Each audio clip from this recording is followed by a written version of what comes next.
Hello friends, welcome to my another new blog. কেমন আছেন আপনারা সবাই? আশা করছি খুব ভালো আছেন। আমরাও খুব ভালো আছি। আর আজকে হাজির হয়েছি আপনাদের সামনে ছোট্ট একটা মিনি ব্লগ নিয়ে। আজকের ব্লগে আমি দেখাবো কোথাও যাওয়ার আগে রাইকে আমি কিভাবে রেডি করি। প্রথমে এই যে আমি রেডি হয়ে গিয়েছি, আর রাইকে প্রথমে একটা জামা পরিয়ে দিয়েছিলাম, পাতলা জামা। আর এখন যেহেতু শীতকাল, এই পাতলা জামাতে তো ওকে নিয়ে বাইরে বেরোনো যাবে না, তাই জন্য ওকে এবার এর ওপর ভারী জামা পরাতে হবে। তো চলুন ভিডিওটা শুরু করা যাক। আশা করছি আপনাদেরও ভিডিওটা আজকের ভালো লাগবে। এই যে পাতলা জামাটার উপর ওকে আর একটা মোটা জামা পরিয়ে দিচ্ছি। আর এটা হচ্ছে কিছুদিন আগেকার ভিডিও। আমি আর রাইয়ের বাবা রাইকে নিয়ে গিয়েছিলাম রাইয়ের বাবার একটা বন্ধুর বাড়িতে। তাদেরও একটা সদ্যজাত বেবি হয়েছিল, সেই বেবিটাকে দেখতে। আর শুধু রাইয়ের বাবার বন্ধু বলাটাও ভুল, ওরা আসলে আমারও বন্ধু ছিল। তো আমাদের দুজনেরই বন্ধু। তো তাদের বাড়ি গিয়েছিলাম আমরা। আর এই যে কথা বলতে বলতে ওকে জামাটা পরিয়ে দিলাম, এরপর ওকে প্যান্টটা পরাতে হবে। তো এখন দেখছেন ও চুপটি করে আছে, কিন্তু কোথাও যাওয়ার আগে ও এত দুষ্টুমি করে যে ওকে জামা কাপড় পরানোটাই মানে মুশকিল হয়ে যায় একদম। আসলে ও চুপ করে আছে কারণ ও একটু আগেই ঘুম থেকে উঠেছিল, আর ঘুম থেকে ওঠার পর ও একটু চুপ করেই থাকে, সেই জন্য। আর তারপরে এই যে জামা কাপড় পরানোর পরে এখানে ওকে টিপটা পরিয়ে দিচ্ছি। টিপও তো ভালো করে পরাতে দেয় না, আর সবসময়ই ও কিছু না কিছু নিয়ে টানাটানি করে। মানে ওর হাতে কিছু একটা দিয়ে রাখতে হবে, হাতে কিছু একটা দিয়ে রাখলে তবুও শান্ত থাকে, কিন্তু হাতে কিছু না দিলেও শান্ত থাকে না একদম। জন্য ওর হাতে ডিপের চাপাটা দিয়ে রেখেছিলাম। আর এরপর পাউডার দিয়ে দিলাম, নাহলে টিপটা একটু পরেই ঘেঁটে দিত। আর এই জামাতেও তো ওকে নিয়ে বাইরে বেরোনো যাবে না, যেহেতু বাইরে ভীষণ ঠান্ডা ছিল। তো এই যে একটা মোটা জ্যাকেট ওর মাসি ঠাম্মা কিছুদিন আগে ওকে এনে দিয়েছিল, তো সেই জ্যাকেটটাই ওকে এবার পরিয়ে দিচ্ছি। আর জ্যাকেটটা সত্যি কথা এত মোটা ছিল যে কি বলবো, একটু পরেই দেখবেন যে রাই জ্যাকেটটা পরে কি করছে। আর শুধু যে মোটা ছিল তেমনও নয়, তার সাথে সাথে রাইয়ের জ্যাকেটটা খুব বড়ও হয়েছিল। তো পরের বছর আর কি ঠিকঠাক হবে। আর এখন বাইরেটা খুব ঠান্ডা ছিল বলে এই মোটা জ্যাকেটটাই পরিয়ে দিয়েছিলাম।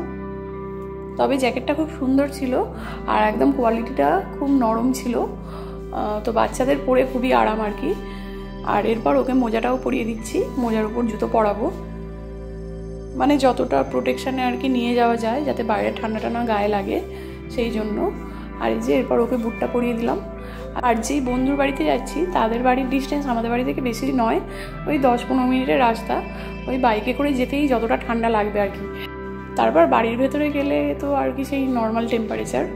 আর যেহেতু একদম ছোট্ট একটা বাচ্চাকে দেখতে যাচ্ছি, সেই জন্যই রাইকেও নিয়ে যাওয়া, যাতে রাইয়েরও গিয়ে ভালো লাগে।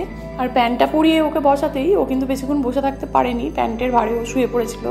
তারপরে এই যে জ্যাকেটটা পরিয়ে দিচ্ছি।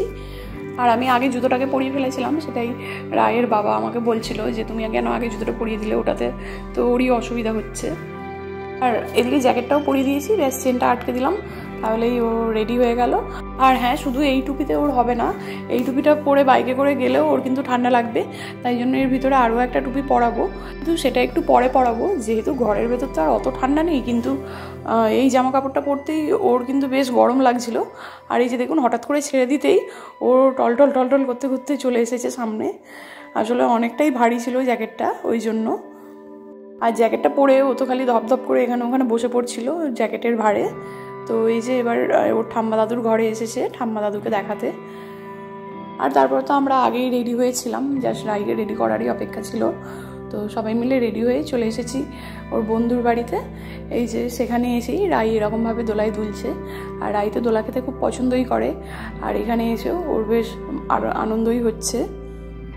যাদের বাড়িতে গিয়েছিলাম তাদেরকেই দেখানো হলো না, আসলে অনেকদিন পর ওদের সাথে দেখা হয়েছিল, ওই জন্য কথা বলতে বলতে আর ভিডিও করার কথা খেয়ালই ছিল না। তো আজকের ভিডিওটা এটুকুই ছিল। আজকে কোনো ডেলি ব্লগ আর দেখালাম না, জাস্ট কী করে কোথাও যাওয়ার আগে রাইকে রেডি করি সেই ভিডিওটাই আপনাদের সাথে শেয়ার করলাম। আশা করি আপনাদের ভিডিওটা একটু হলেও ভালো লেগেছে। যদি ভালো লাগে আমার চ্যানেলটাকে সাবস্ক্রাইব করতে ভুলবেন না, আর একটা লাইক করে দেবেন। আপনার একটা লাইক আমাকে নেক্সট ভিডিও বানাতে অনেক মোটিভেট করবে। আজ তাহলে আসি, আবার নেক্সট ভিডিও নিয়ে আপনাদের সাথে খুব শীঘ্রই দেখা হবে। ততক্ষণ ভালো থাকবেন, সুস্থ থাকবেন, ধন্যবাদ।